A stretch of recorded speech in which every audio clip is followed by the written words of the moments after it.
Hello and welcome to the Knock On KCLR and Scoreline.ie's weekly rugby podcast. The gang is back this week. Johnny Tobin, James Blanchfield, Tom Crotty. Lads, how are you going? Oh, good, Stephen. Good, Stephen, yourself? Not a bother, not a bother. Tom, it's great to see you that it's not all dark around you there. You're lit up there, lovely, Tom. That's a good. For a change. Oh, yeah. Sure, you know what? We're going to start with that. Just briefly, there was no match to report on last week between Carlow and Athy, folks, if you're not aware, because it didn't happen because Tom forgot to put the 20p in the little box at the end of the floodlights at the end of the pitch, and the whole thing was in the darkness. So they've called it off, and it's happening this Sunday at 3 o'clock and that. But there was plenty of action in the bar instead, we hear. So all's well that ends well and all that sort of jazz. We've all been there, lads. We've all been there. Oh, Yeah, we'll let you yap away. We had a full seconds match though. We had our full seconds match. But I'll let you go on. How did that go? You had your lovely matches in the light last weekend, so we've had the daytime, Tom, you see. We had no diesel Sunday. We couldn't. We had the daylight. Did you not know, lads? Did you not know we're in the middle of an energy crisis? You know, the Green Party'd love to hear that your match was called off on Saturday night and that you weren't burning fossil fuels unnecessarily when you could play in a perfect daylight. Now it's all right. We're going to put a windmill up there as well, just to make sure there's enough hot air blowing around. There's enough hot air blowing around to do this. You hadn't enough coal for the steam generator to keep her going. Tom, yeah, sure, we'll talk with you first. So anyway, Carlow Athy, we're looking forward to this one. Near neighbours, across the road. That was the whole idea behind playing the match on a Saturday and under lights, so the lads would have Sunday off. That didn't happen, of course. The lights went out, so did the game. But you're up against each other on Sunday, again in Oak Park, which is really looking forward to this one, though. Yeah, it's, not for pity. We had, because seconds played first, a cracking game. Two slightly different sides actually playing. So they were to the opposite to us. They were actually really forward orientated, played the ball quite and tight. But we played the opposite. We played an expansive game against them. So it was kind of 50-50. Ended up being a draw at the end of it. Tough game. But it was really, it's actually a great game to watch. Just two different types of play. One was tight and the same one was wide. And a couple of players actually back. My own young friend Ben was back at 10. I think he thought it was Richie Mwanga. Didn't realise he has to actually pass the ball and kicks. But yeah, no, all joking aside, he plays quite well. A couple of lads actually, young lads did really, really well. Young fella there, second row, Tom Connors had a great game. Aaron Bulger came on the second half and into the centre again, had a really, really, really good game.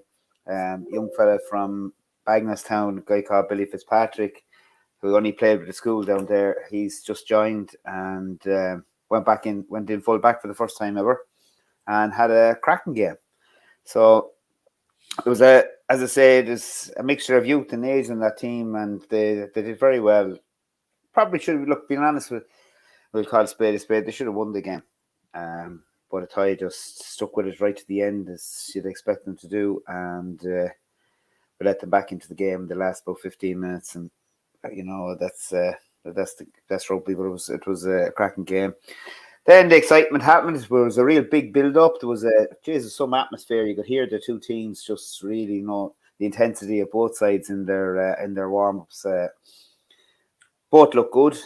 We took to the pitch, and to be honest, I thought we started really, really well. I thought we were playing slightly on top at that stage when we had our lights went. Just one of those things, new electronic gadgets put in, and we couldn't reset it in time to get the match back on. So we've deferred. I have to say, look, to say anything, I have to say, Athy were so gracious in what happened. I know that there was absolutely no animosity towards us. They both sides took it on the chin. I'd say if anybody was more disappointed, it was actually us. It was nearly like as if we lost the game in the dressing room after. But at High were so gracious in the way they handled things and came into the bar and had a great night with us. So I mean, we're really we're really looking forward to this weekend again. Only issue is we're missing a couple of lads when you have to play with no real choice, no matter when you have to play in the gap weeks when there's nothing on, the catch up weeks. And just for us, it was just unfortunate that the catch up week is this week's, and we had a couple of lads who booked stuff away, so we're actually short. Ross Elms and Johnny Murphy are gone for this weekend. Like, just huge loss in the pack. Yeah.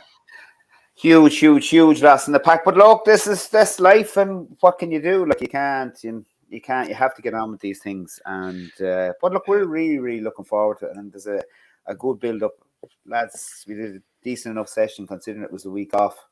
A lot of the seconds came in when they didn't have to come in on Tuesday night.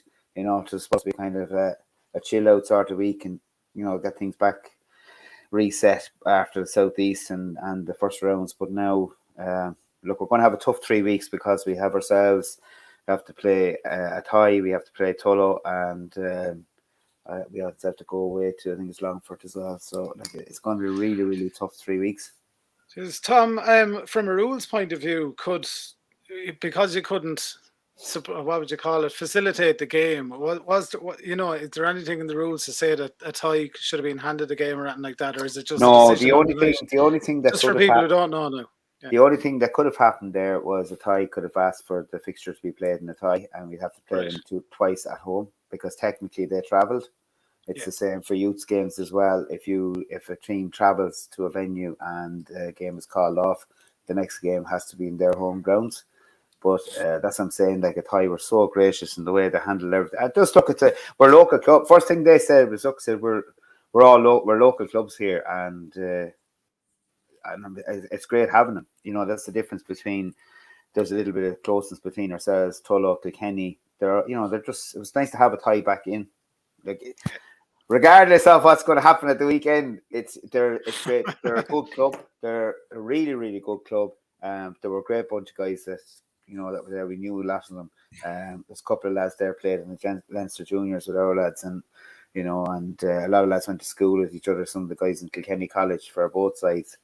So as I say, look, it is. We have another new local derby, so isn't it great? And let's hope we can have. If the crowd that came on, but to be honest, look, lads, if the crowd that came on Friday night or Saturday night last week come this Sunday, it'll be a cracking day. So anybody's around wants to come over and have a look, it's definitely, hopefully, but fingers crossed, be a great game.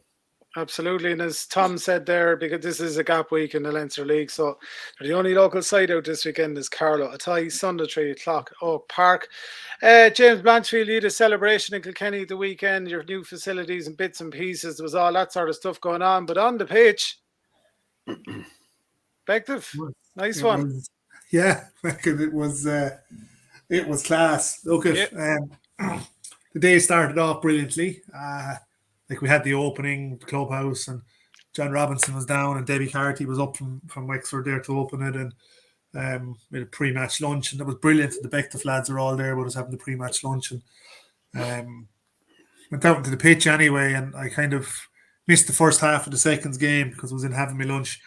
Strolled across the pitch, expecting the seconds to be getting a flogging because, they were playing, I think, back-to-back Seconds League champions. Bective, I think, have won the last two on the bounce. And when I kind of asked what was the score, someone said, it's 17-22. And I was, Jesus, I said, they're doing well, aren't they, to be losing by that amount? Because, no, they're winning. Jesus. And so I was kind of looking, I knuckled down, I started looking, and in the first 5 minutes that I saw the Seconds game, I could actually understand they deserve to be winning here. They're playing these boys off the park. And as the game progressed, then Bective went a point up, and we had an opportunity, and then we went 2 points up, and it was kind of tit for tat there for a few minutes, and Bective were leading by a few points with a couple of minutes to go, and we got a penalty and put it over the bar. Then we got a try, and we ended up winning, I think, 32-26 or something like that. that alone in itself would have been brilliant to walk away, and everyone would have been delighted with that, because it would have meant the seconds first win over Bective in the seconds league. There was 2 seconds wins on the bounce now for the lads. Seconds are top of the league, which is something that hasn't happened for Kilkenny seconds teams since, I'd say it's 10 years since you would have seen. I know it's only 3 games in since you would have seen a Kilkenny seconds at the top of the league, but they're there now, and they're there on merit. And it was just a brilliant game of rugby. It was a brilliantly rounded game of rugby by the lads. They would have lost that game 3 weeks ago. They lost an identical match to Ashbourne and Kilkenny 3 weeks ago because decision making at key moments was wrong. But they made the right decisions in those moments this week, and they've won. And likewise the previous week against the Tonians. But the seconds now have momentum going. They have a fully autonomous squad of players there. Training has been changed to Friday night to suit the seconds, so all the lads that are away in college can come back and train on Friday nights. So they should now have no excuses, or there's no excuses or no reasons why they can't kick on and stay competing at the top of that league. But yeah, we'll go on to the first game. That was just, I said it last week's podcast, for us to win, for us to beat Bective, we had the number 1 arrive tuned in and have the right preparation. And that was evident that the preparation was right, that they were tuned in from the warm-up. Everything was done methodically, systemically, and that transferred into the game. The line-out was on point. The scrum was on point. Yeah, we conceded a few scrum penalties, but you live to expect that at junior rugby. We pinched about 4 or 5 of their line-outs on their line-out, and won all of our own bar one.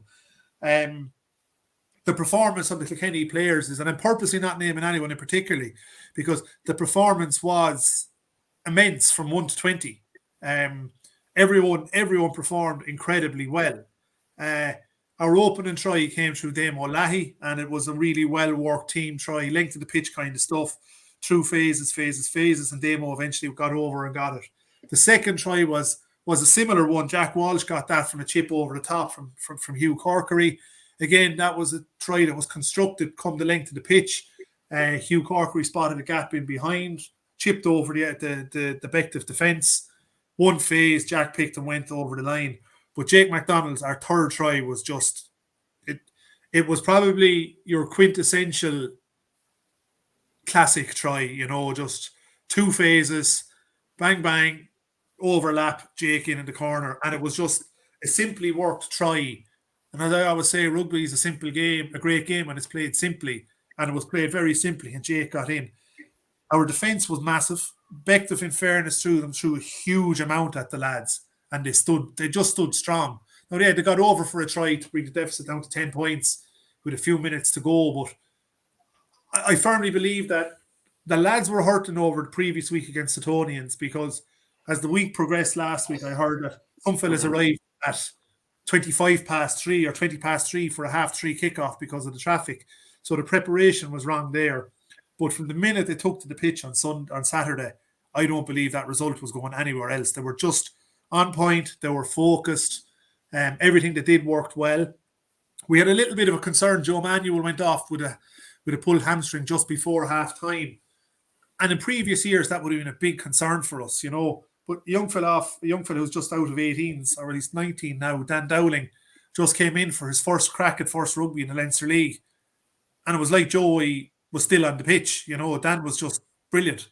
We need to factor in as well that we played 20 minutes with 14 men because we did get 2 yellow cards. And, but the other side is like, Bective played well as well, but we just matched them. We matched them and beat them across the pitch. Now, we still have to go up to Donnybrook, and, it could be we could be on the wrong side of it in Donnybrook, but we'll take that win. It was just, it was brilliant. And, if you were to pick a couple of players who really kind of ground down, you'd have to say Gary Dunn was brilliant.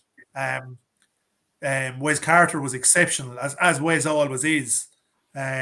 Jeff Power at scrum half was just super. But if I had said to you 2 weeks ago, we're waiting for Jake Prattley to come back to fill the number 9 jersey, now you're kind of saying, Jesus, Jake Prattley is back next week. He's going to have his work cut out. He'll have he'll have to displace Jeff Power off the first team now, because Jeff was that good last weekend. So, look, in essence, it was an all-round brilliant Kilkenny performance. And, Bective were shell-shocked. I don't think they were expecting it. I think largely a lot of us weren't expecting it as well. But, the belief is there in the team. They've set a precedence for themselves now. And they need to maintain the expectation or the performance to ensure the expectation that we all have of them now is transferred through to, I suppose, a top 4 league place at the end of the season, because that's the ambition. And the team that's there and the depth in squad that's there, they're absolutely good enough to get that outcome. Yeah, you have your baseline performance put in now, James. Yeah, no doubt. It was, and that's the fair way of putting it. That's the performance now that we need to live to expect from them. And it'll be hard for if they perform in all of their next games, it's a big ask, but perform in all of their next games to that level and that standard, it'll be very difficult for teams to pick them off. Now, we have a big challenge the next day up. It's Monkstown away. We took a scalp last weekend off Bective. That puts Monkstown in a very strong position at the top of the league now. They're going to be looking now to put a little bit of a distance between themselves and Bective at the top. So, we have to go up to Monkstown now and make sure that we match that benchmark. Absolutely. Well done. A nice way to cap off celebrations at the club as well. It was. It was nice. It would have kind of rendered the day. It would have taken a little bit away from the day had we not won. But subsequently to that, then off the win, the clubhouse was absolutely heaving on Saturday night. I left it at 9:30, and there were 2 or 3 deep at the bar at 9:30, and there was a DJ and live music. And look, it was just a brilliant day in the club. If we could have 2 or 3 days a year like that in all of our clubs, it'd be brilliant. Yeah, Tom has had one of his already, so he got it in early. But in credit, just on the wider thing, just credit to everyone that pulled it together in Kilkenny, like the off the pitch, the opening of the club last weekend. It was brilliant. Like Dave Matthews, Vinny O'Shea, Mick O'Donovan, and many others who pulled it together. Yeah, good stuff. Congratulations on the win. That's a nice scalp to get, and like I said, a baseline performance going forward. And if you can, like you said, you can bring that to the pitch every time you go out as well. You know what you're capable of at the end of it. Nice one, James. We'll move on to Tullow now.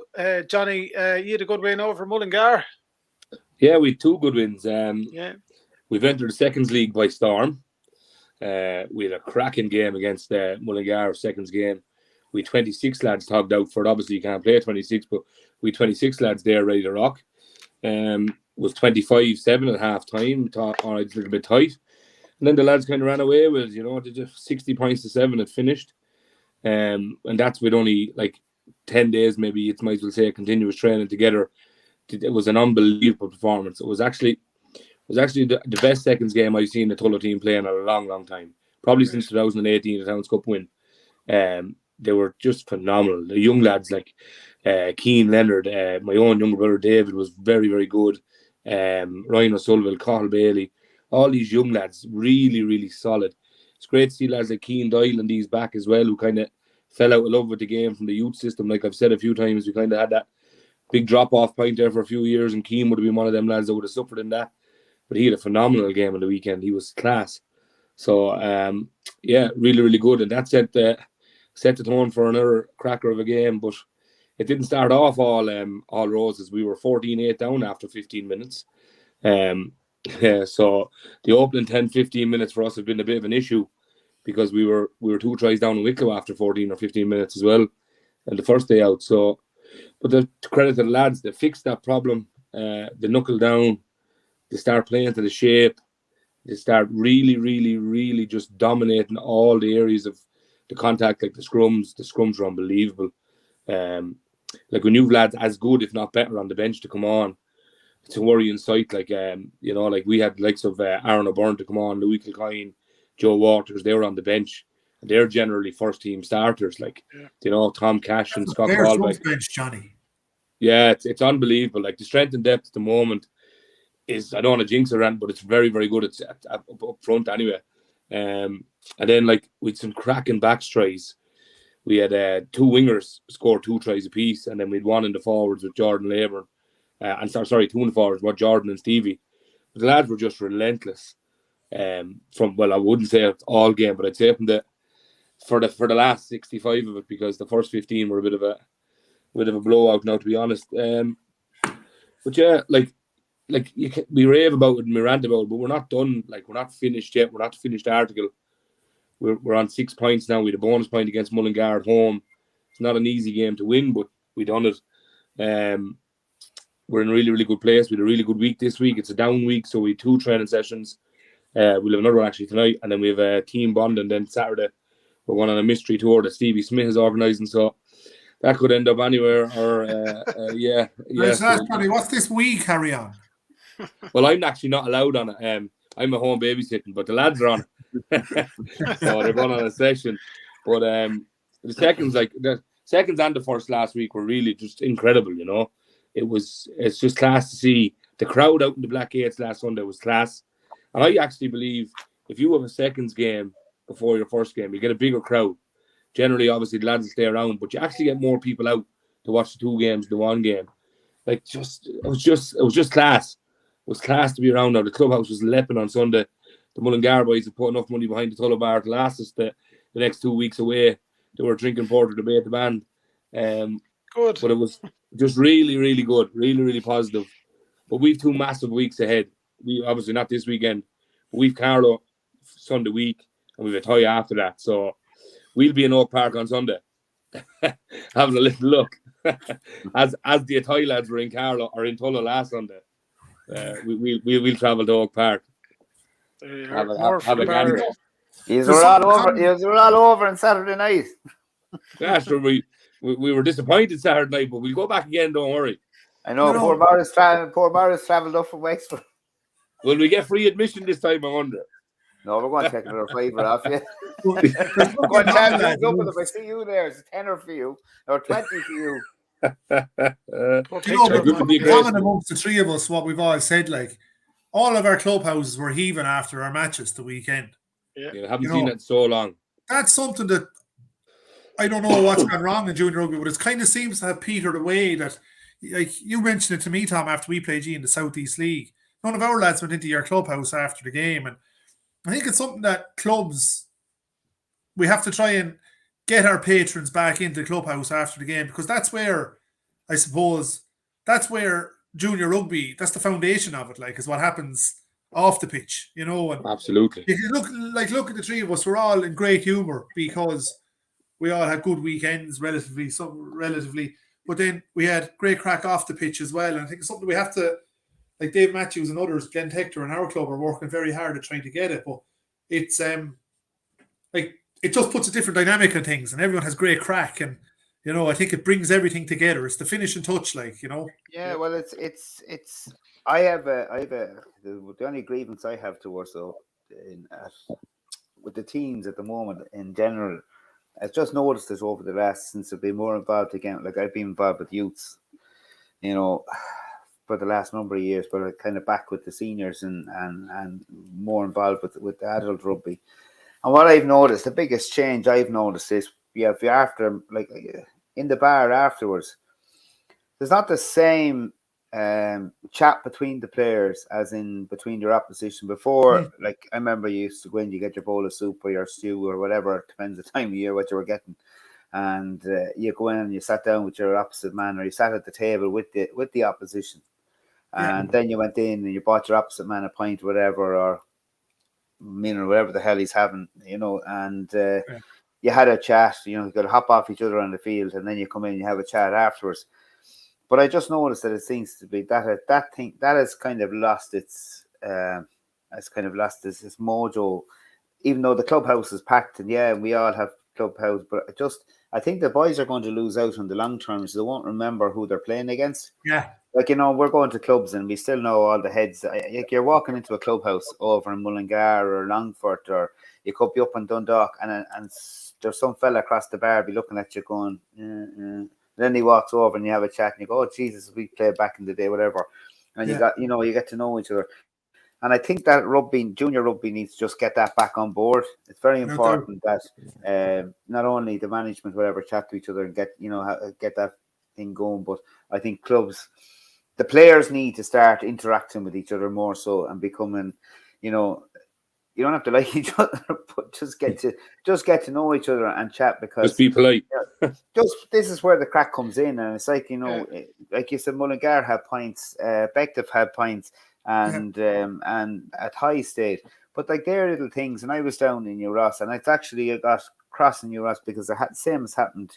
Our own fellas, the day we lost to New Ross, didn't think about going into the bar and went off, and there was stuff there, and we had a chat afterwards saying like that's just not on. Like I stayed, and they had banter with their own players down there. They seem to have a good buzz in their clubhouse, and their division behind us, and they're the days that you need those things to bind together. But hopefully, look, lads listening and whatever, will try and make an effort and get onto their own clubs. If the people listening to this podcast, will try and start having a chat with players and see, can we kind of get that back into that sort of atmosphere back in, because the supporters are definitely there between the three clubs, especially with our three clubs anyway. Oh yeah, it's great though when you mention that, Tom.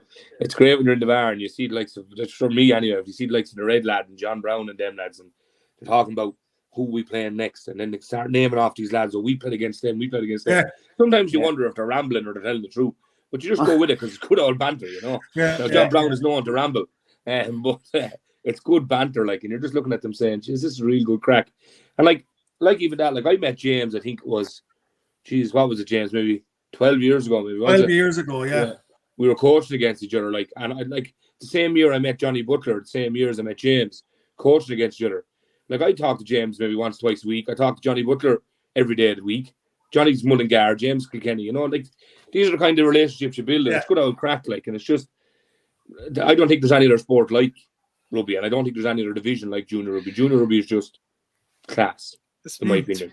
It's probably up to your generation though as well to encourage that as well with the younger lads, because there's been a couple of blip years with COVID, and a couple of, well, not just that, but just it's passing on the values as time goes by as well. This is what we do. The values of the game. Yeah. Like we had the opening on Saturday, and it was funny. We had another dressing room opening back in 1987 when we built the old dressing rooms as they now are. But Gary Brickell's father Frank was president in 1987. So Gary made a presentation to the club of the mounted match programme from the day of the opening. We played Ireland that day. Like, we played Ireland. Phil Orr, Willie Duggan, Tony Ward were playing that match, like, And did you win that one? I think the scoreline was null and void. Probably won a drinking session after. But like, that's when you get to, that's probably the effects of professionalism on the game as well. It has taken that little bit away from it. But like, the lads are telling the stories of the day of that opening in 87 and the crack that was had in the clubhouse, and it was nearly a 3-day drinking session. Now look, at those days have gone on, but it is about getting people back in. And we were actually lucky. There was a slight mistake with our post-match catering for the teams on Saturday. They eventually got fed, but the Bective lads were sticking around to get fed, and they had a hit points. We had a hit points with them. And it was great crack in the clubhouse. And the Bective president got up and sang a song, and his wife sang a song. And we're after knocking 2 shades of shite out of each other on the pitch in first and seconds. But then inside the clubhouse, you were back to, as you were saying, Tom. It was like 20 years ago. Everyone was in the clubhouse together, singing songs, having crack. It was mighty. Yeah. I'll tell you a good one. I'll tell you how good of a time Mullingar had. I had to meet a lad from Mullingar in Dublin yesterday to give him back his jacket and his wallet. So, Wednesday. I keep forgetting this is not Thursday. Wednesday. I had to meet him in the M50 exit at Tullow. I was on the way to Bray for a match, and I met him at the Tullow exit to give him back his wallet and his jacket. He had a good night. But I was running around with gear bags still on Monday from lads in the college. Who left their gear bags behind smelling since and Saturday. They probably wore them to college training on Monday. I'm sure they, because it's late enough now by the time I got to them. There was a few lads smelling the trend on Monday. Can guarantee that. Good stuff. Johnny, more news out with Tullow this weekend to do with your to do with Sean O'Brien. He's off to Naas. So we had this discussion, of course, for anyone listening that's not familiar with it. Sean has been refused by the IRFU to play for Tullow, because Tullow are a junior club, but he is allowed to play AIL, and Naas are an AIL team. So off he goes, and it was announced during the week. Yeah, and look, we obviously stayed quiet for the few weeks that going on, and we'll continue to do so, because laws are laws, and if we start whinging and bitching and bawling about them, we get nowhere. So we'll leave it where it is. But it's a good move, I think personally, for Sean. It's a good move for Naas. It's a ginormous sign for Naas. I was chatting to Johnny Murphy during the week about it. He's very happy about it. He's the head coach up there. I was chatting to a few of their players as well. They're obviously very happy about it. But look, it just goes to show you the nature of the man. He wants to play rugby, and that's all he wants to do. So he obviously can't play for Tullow just yet, but there's lads older than him playing for Tullow right now, and probably will still be there when he's back in Tullow. So we'll hold out hope, and we wish him the very best luck in Naas. It's an incredible club, I feel. I know a lot of lads up there quite well, and hopefully he's part of big things up there, and he can help them get to 1A maybe with a bit of luck. Yeah. They've one of ours up there this year as well. They got Mark McDermott back out of Corinthians. He's signed on him now, so he's they're doing heavy recruitment. I believe. That the chap who was on the wing for you last year against us? No, Mark hasn't played since underage. Mark played. He played Leinster youth and then went on. Mark's an incredible player. He went to college. He's McDermott. He's Dave. Dave plays in the centre, and Jeff is scrum half. He's the third. No, that's who I'm thinking of. He's the youngest of the three. He's class, little bit of class act. So, he's gone playing with Naas this year. I'd like to see him do well. Involved, I think, like as you said, Johnny, Naas are a good club. I have family involved in them up there. Cousin William is on the team, and another cousin Paul was president up there for a few years. But I think Naas are probably a good club to go to. They have good cultures and good values up there, and they would probably be fairly well aligned with the cultures and values that the Kilkennys and Tullows and Carlows would have as well. Like, they are a provincial club. I played against Naas in the year they won the league to go back senior, and it was their last year junior. What was it, about 2007? I played against them up there. Millie was playing number 8 for them, and I always liked them after that. They gave us a right trimming up there on a Thursday night in that game, but it was I always liked Naas. I think it's a good move for Sean. It's close to home as well, and it's on the way home from work, and it can only be good for all parties. It can keep him fresh for Tullow next year. Absolutely. Yeah. Absolutely. But just like I touch on that with Naas. Naas have been very accommodating. Naas Rugby Club have been very accommodating. I know for us in Kilkenny College, if we're playing Dublin clubs and there's a final or a semi-final or anything in the mix, and say it's a neutral ground, we ring Naas, they always accommodate, to be fair to them. So I think they have a lot of junior club value still, and they show that. Absolutely. So and if you look at their team sheet every week, right, they put the name where lads are from. They're all from around the catchment area. Naas bar Croaky. Croaky's from Portlaoise, and they have another fella down from. They had a lad from New Ross as well. John Sutton's had to retire with a neck injury, but they had a guy from Collection as well. Yeah, but like I said, because your man Paulie Tulafua, he's left him. He's gone to So predominantly now it's a Naas team that they have. But here's the question now, and I know it's up in the WhatsApp. Can he play J1 in the Towns Cup for Naas? No. Tom says no, but I don't know. I think it'll open a can of worms. But like that, look, again, laws are there, so he can't. The rule is based on junior rugby. It's not the club. It's junior rugby and senior rugby, and I can't see that it's illegal to do, because the rule, the IRFU rule, is there for 2 years at senior rugby, not junior rugby. Towns Cup is a provincial Towns Cup. It's a junior competition, yeah. A junior, totally junior competition. So he can't play. But Tom, because it'd be if they did do that, it would be totally taking the mick against what they stood up for in the first place. Yeah. They stood up for a rule that was there. That was fair enough. Like, we're not going to go on about that. But you can't go back now and play. That'd be a kicking. That'd be like just laughing at his thing for Tullow as well. Yeah, I'll just throw one thing out there. We yeah. always draw Naas in the cup. We don't want Sean to be allowed to play cup. No, he can't. Well, I tell you, there would be objections. There'd be I think there would be murder across the whole board of all the Southeast clubs because, I mean, they should have allowed him to play for Tullow in that case. He's not allowed. Yeah, he's not. I mean, you can't do that. You can't say play for Tullow. You can't say no to Tullow and then play J1 for Naas. That would be just totally wrong. Yeah, I don't think anybody would agree with that. But you looked at, I'd imagine after it all, it's well established now what he can play and when he can play.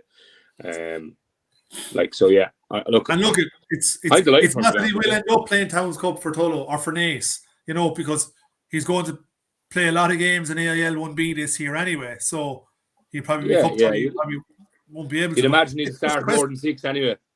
Yeah. You'd imagine. But I think it's a brilliant move. And I actually enjoy going to Naas games to watch Crokey because I'd be good friends with a few lads up there from through PSA, Adam Kyle and Brian Croke and Fiona Higgins and etc. So now I have another excuse to go up and watch them play a bit of ball. I need an excuse, but anyway. It gives an awful lot more people an excuse to go to get in the car and drive up to Naas to watch them play. Yeah, and you know what it also does? It opens the door for young guys who want to play AIL but are afraid or maybe can't afford to travel to Dublin to play AIL or travel, etc. So it could create a link. And like I always say, young lads who are good enough, spread the wings and go, lad. Have a look at it, see what's about. Give it a cut anyway, because your home club will always be there. Yeah, but you feel you're good enough, absolutely. And one of the things that bugs me is you see fellas going to play AIL rugby and they're leaving their home club where it would be a good standard of junior rugby, but they're leaving their home club to play lower level of AIL. If you're going to go 1A, 1B or no lower than 2A. Well, I'll make no comment on that because we have 3 lads who've left Tullow to play second team AIL rugby. So in other words, it's J1 standard rugby elsewhere. So yeah, look, that's their if they want to go do that, absolutely go roll your boat. I'm firmly of the opinion that a high standard of 1A, 1B junior rugby is probably not too far away from AIL Division 2C and these levels. I think 1A rugby is probably very similar stature to 2B or 2C. Yeah. Yeah, there's very little in the difference. If you look at Enniscorthy jumped straight, 2 clubs have jumped straight in their junior clubs and have gone Enniscorthy went straight up without having to without recruiting big players or without putting money in. Just the only thing they did was invest in a coach. They got a new coach that year last season, and they went up again. So they played with near enough the same team. And a hell of a lot of Enniscorthy young fellas on that team. And I was just about to say there's a lot of homegrown there. They're nearly all homegrown. They don't have any Kiwis. They don't have any. I watched them train. They worked hard down there. They didn't have all these players. They had Decky coaching the forwards, Declan O'Brien coaching the forwards, and they had that the guy he's gone to Belvedere, I think, this year. Kieran Hurrell. So he was really, really good with them. Huz has gone a few years now. Yeah. No, I don't know who he was. He's an Australian guy. I know the lad's on, but Brett Igo's in there now. Really, really good. Who's there? Brett Igo? Yeah. Was he? Didn't know that. Yeah, Brett's down with Decky and Brett. Yeah. So look at those lads. I mean, I think they're performing. I'd be spoofing if I saw them, but I think they're not doing too badly in Division 2B. So well, sure, you'll tell on Saturday. You'll tell tomorrow. We wish them all the best of luck with that one. Absolutely. Good luck to Sean with that as well. We're going to move on to provincial, interprovincial and provincial stuff. We're recording this on a Friday, so it's only a couple of hours out from Connacht Munster, but we'll have a chat through it all the same. We'll preview Leinster, Chelsea, Sharks as well. Munster team named, and I suppose the most notable thing there is Joey Carberry at 15. Now, all the conspiracy theorists will say, well, that's the number 10 thing gone, but I think they're short at 15 anyway. They're missing Simon Zebo and a couple of players there for 15, so it's probably made sense just to stick him in there because he has the experience. Well, he played his best rugby for Leinster at 15, didn't he? Yeah, he did. Look, lads, we've been saying this for a long time. Well, I was going to wind up here. He wasn't. James was getting it ready. Yeah, he wasn't an out half. I always said he's 15. That's his first. I think that's his first game at 15 since I think it's 2018 or something like that. So yeah, Leinster against. He played on Ulster Saturday. Munster were chronic last week, by the way. Anyway, against Zebra. Brutal, and Joey Carberry comes on, and he threw two passes along the ground. If an under 16 did that, you'd shoot him. Don't say it, Tom. Don't say it, Tom. You'd be held up. But he threw if the he's ball, at 15, if he's at around 15 for Munster, is that his number 2, or the Irish replacement half gone on him? Is he off the squad now for the autumn internationals? I don't think so. I think Andy Farrell will be looking at this very closely, going, okay, he can potentially become even more versatile and more valuable on the bench now, that he can cover 2 of the key positions in the back line. He can cover 10 and 15. But he's not the best of either of them. You know, to cover them. But when you're picking a 21 or 22 person squad for an autumn international or Six Nations game, it might mean that you can carry an extra centre or an extra back row or an extra 5.5, you know. See, Frawley can play centre and 10. I know he's injured. Yeah. I know. Let's wait till tonight, because you have 2 teams tonight. You have Connacht playing very poorly as well, missing a few players. There too, you have Munster definitely haven't stepped up yet. I know it's early days and we can't. There's no point in giving out about it. But there's 2 teams need to prove themselves tonight. Yeah. Describe it as the Desperation Derby, because it's a good name. Munster needed 52 points to get into Europe last year, and they're already -6 now, you know. Yeah. Just when we're on the Connacht thing, I want to wish Charlie Ward a speedy recovery. He done his ACL 2 weeks ago. So he's getting the surgery in 3 weeks' time. He's to wait for the swelling to go down on the knee, and he get the surgery. So that'll sideline poor Charlie for a while. But just wish him a speedy recovery there when we're talking about Connacht. Hey, that's not nice. Yeah. No. From it, absolutely. And I hope he recovers quickly and gets better soon, and all. That's a horrible injury to get. Just a notable thing about the Connacht team there, David Hawkshaw, number 12, has he displaced Tom Daly from that centre position, or is that just Tom has played probably every game for Connacht in the last 4 or 5 games, I'd say, has he? And he was in South Africa for the 2 weeks as well. I'd say it's a break is what Daly's get. No, he's on the bench there, isn't he? Or is that just 22? Yeah, I'd say it's just a rest. Sorry, Tom, I'll blow it up there a bit. Phil can't see it. No, I can see that, right? I'd say, Stephen, it's a rest rotation, to be honest with you, all I'd say. Peter Dooley on the bench there as well, across from Leinster. And not a bad old team. The Munster team, I suppose the notable stuff, Gavin Coombs is back. Nice to see him in there. Conor Murray starts at 9. I think that's his first start of the season. Ben Healy continues at 10. Joy's into 15. And other than that,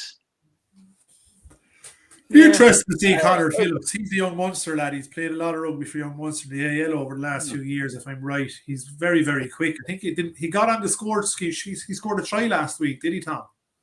Yeah, we're missing. I tell you where they are struggling though. If you're even looking at it there and looking at the bench, they have no centres. I don't know what the hell. You have Fekatoa there, and after that, Fritsch is over in South Africa at the moment. And you know, Rory Scannell. I don't know how good. It's not great. Oh Jesus, I don't know. Scannell's not great. Like when you look at the Leinster centres and the pairings that they have and the potential pairings that they have, there's no comparison. And Ulster. Yeah. You know, Ulster have fantastic centre pairings and young that's coming through. Just I don't know. Very wishy-washy. Like you have Joey Carberry, good player. Conor Phillips has to prove that he's young and he's active. Fekatoa, we know what he can do. Dan Goggin, as I say, I don't rate him particularly wonderful. Young Patrick Campbell, Ollie's grandson, is doing really, really well. He's really good full-back. Yeah, he's really good full-back. No, when you said whose grandson he was, it was kind of. Oh yeah, he's Ollie Campbell's. Ollie Campbell's grandson. Deadly. Like he's a good little player, very good player. Yeah. He played well in the 20s and performed solid enough last week. Ben Healy still has a lot to prove himself, and Conor Murray, well, we know what Conor Murray does. And the pack is, the pack is improved. Hopefully the pack will have a better game this week. It will give us more entertainment. Absolutely. Lads, I'd love to stay and chat about Munster and Connacht and ramble, but I got to shoot. No problem, Johnny. Catch next week. See you, Johnny. Good luck, Johnny. Best luck Sunday, Tom. Yep. Hello. And enjoy you're not going on it. No. Magical mystery. I'm fresh to watch Carlow. You'll have to have a 6-pack at home just to feel good. 6-pack. Enjoy your anyway, talk to you. Enjoy your mind and the kids, Johnny. Kid. Bye. You know, one of those is a handy thing for you to have now. And that's for yourself, not for the baby. Yeah. For those listening on the podcast only, James is holding up a suitor, or a dory, as we call it, in our house. That's Johnny just gone off the podcast there as well. Yeah, so that match is 7:30 tonight. This podcast recorded on a Friday night, so depending on when you're listening, the match could be over, in which case we'll talk about it next week. We'll follow it up. But yeah, that's Connacht and Munster, as you said, what's it, the Desperation Derby, James? The Desperation Derby. I think it's a good one. Like, it's an unfair comment on it, but Munster and Connacht, I think it's accurate. You know, Connacht, like, they're going to be desperate for points to get into Europe next year. Like, yeah, you know, you could have Munster at the end of the season in a scenario now where they have to go on an unbeaten run now for how many games to nearly guarantee themselves get Leinster or get into the Heineken Cup next year. And don't forget, they've Leinster coming up very soon. This could be a nightmare opening to the season for Munster. It could get a whole lot worse. Yeah, you know, because Connacht in the sports ground isn't easy, never easy, and they've beaten Munster up there more often than not in recent years. And then you have Leinster coming up. Absolutely. A lot of work to done, but they have to be patient with what they're trying to do as well, because as they were saying at the weekend, they're only seeing glimpses of it for 15, 20 minutes, and then it just all goes to pot. Even against Zebra last weekend, it was pretty poor from 20, 25 minutes on, I'd say. Yeah, but it'll come right. Look at here's the team. Now here's the team. The Leinster, of course, in action tomorrow, Saturday, 8th of October. Decent team out there. I know we're starting to say this every week. There's no weak team. Yeah, like that's pretty good. Good to see Rob Russell out with 11 getting a shot there. Johnny's back. Johnny Sexton's first match of the season. I have a couple of new faces on the bench as well. McKee, Abdeladze was on the bench last week. Good to see Vac out. James Ryan, Rhys Ruddock, Foley's in this week as well. Ross Byrne and Gary Ringrose on the bench. So they're giving the Charlie Ngati and Hobby Henshaw access a test, so to speak. I think Gary could be carrying a small bit of a knock as well, or he's managing his game time. So Robbie's gone out to 13 for that one. But yeah, a decent team, lads. Yeah, with the autumn internationals coming up, they're going to be managing player time as well, you know. Just every week we say it. Like Tom just went, wow, there's never a bad Leinster team name. Right, we're not surprised anymore. See, there you go. Look, there's a totally different center. There's a different center pairing again. Yeah, like that's Christ on my head. Like, yeah, scary. It's scary. Well, I tell you, it's probably more scary for like I don't care about anyone else. It's probably scary for Irish rugby because I mean, it's at the moment it looks like Ulster's the only one that can stay with them. Yeah, and we're unfortunate against them last week. You know, they gave them a big, Ulster gave Leinster a big head start. But by God, they nearly got them only for an unfortunate, forward pass or grounding there in the corner. They could have clipped them. Yep. Oh, it was Leinster by their own standards, I suppose, were a tiny bit off, but like we expected, you know, you'd expect that from Ulster anyway. To put that challenge up toward home as well. Rotten conditions, though, in fairness. Yeah, and I see they've signed Rory Sutherland today. Mm-hmm. So so the Ulster definitely sort of firmly the number 2 team in Ireland at the moment. It's without doubt, no debating it. Yeah, good coach, good system.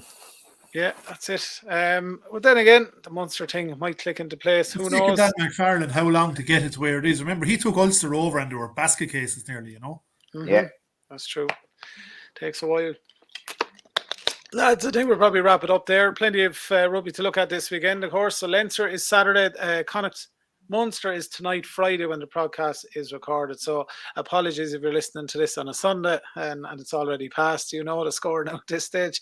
But best of luck this weekend to you, Tom. Carlow and Athy, 3 o'clock in Oak Park on Sunday. Can I just jump in with one thing, Steve, before we finish up? Any man you can, of course. I'll be shot if I don't say it. I just want to congratulate. It was 3 Carlow lads on Noah, Cope, Tig, and Killian Redden, Killian on the Southeast during the week. They played the Metro. They beat them 29-19. Yeah. Tig is gone. Tyrone is just been selected for the YSP, which is the Leinster Youth Special Program. Brilliant. Tig played number 8 for a long time, and then transferred over to tight head and played the Leinster under 18s over the summer. Did really, really well. Actually scored a hat trick. Not bad for a tight head on against the Metro. That's good going. And there's a couple of Kilkenny lads on that, James, as well. Yeah, there are. There's Marcus Bowen, Mark Power, Hugh Geaney, Donald Keeley. Donald was actually on the Leinster Youths over the summer. James Coogan and Dan Ring was captain. We'd have a lot of hope now for all 6 of those kids coming through to first 15, second 15 in the next 2 years. Yeah. You know. Just to add myself, actually, just our ladies kick off their Leinster League campaign tomorrow on Sunday against Garda in Foulkstown at 1 o'clock. So best of luck to the girls. We have our Rhino girls, the thing with Tullow. Oh, Tom is frozen. Kicked off the cup last week with the. I'm frozen. You froze for a second there. You start again there on the Rhinos, Tom. We lost you. Yeah. The under 14s had a great win against New Ross the weekend, 19-5 in their first game. It's actually a cup game. The first cup game, and they're through the second round this weekend against Sharks. That's in Tullow at 11 o'clock. The under 16s Rhinos, then they played. We had a walkover against the Ravens, which is Burr Roscrea, but we're playing a tie in Carlow at 11 o'clock. And I made an error too. I just said I'm getting my Killians mixed up. Killian Redden was playing with London Irish last year, so it's Killian Moore. I'm very sorry. Killian plays played in the centre there for the Southeast against the Metro. So look, apologies, I get flustered before the text start flooding in. Aye. That's it, lads. Thanks a million. Great show, a nice long show tonight as well. Plenty to talk about. We'll catch up with you next week, Tom, and see how you got on. Kilkenny and Tullow are having a well-earned break this weekend, but with Connacht, Munster and Leinster and all to talk about next week, and we're getting not far off the November internationals either. We'll talk about all that next weekend on Look the show, forward to actually being up in the media box there for KCLR at the November internationals. 100%. We'll put all of us. The 4 of us, sitting in the cold. The coldest place on the planet is the press box in the Viva, lads. I'm not joking. A second only to Crow Park. Talk to you next week, lads. We'll see you, lads. Take care. Bye. See you now.